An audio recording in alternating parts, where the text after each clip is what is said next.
The road to Big Sur back open, one-way traffic control now in effect, how crews were able to stabilize the highway ahead of schedule. Plus, the #1 golfer in the world facing charges for an alleged assault on a police officer. Scottie Scheffler arrested outside of the PGA Championship in Louisville before returning to play. And later, mixed opinions on a mixed-use development project in Santa Cruz. Coverage you can count on. This is KSBW Action News 8. Good afternoon. Thanks for joining us. I'm Paul Dudley. Highway 1 at the Rocky Creek Bridge is back open today. It has been closed since March 30th when a slip-out closed the road. This is video of the first cars going through around 6:30 this morning. Crews were expecting to finish the initial work to stabilize the road by Memorial Day. They finished early. The closure hit the community hard, especially financially, but now people will be able to get in and out of Big Sur 24/7. During the repair project, we had a crane sitting in the northbound lane, and so we were only able to run convoys an hour a day in the morning and the afternoon.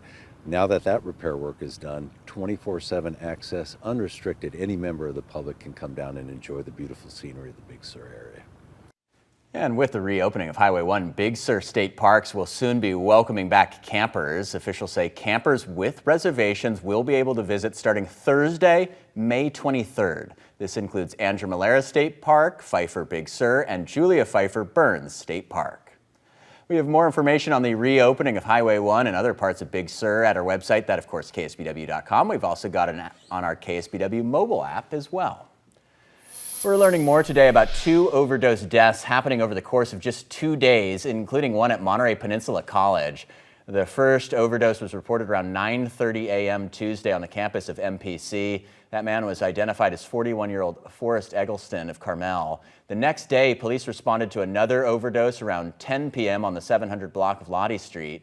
Monterey police are investigating. No other details have been released. Developing overnight, officers have arrested protesters for taking over a vacant university-owned building near the campus of UC Berkeley. Campus police and other law enforcement responding to clear the building. It was off campus but owned by the university and vacant due to fire damage there. The group first took over the building Wednesday with up to 20 people staying inside. Last night, at least a dozen protesters were arrested after tensions between officers and the demonstrators out there escalated.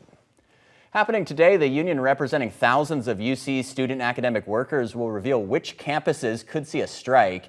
UAW 4811, which has 48,000 members, had been looking at strikes at UCLA, UC Irvine, and UC San Diego. They voted to authorize a strike earlier this week over the UC system's response to campus protests.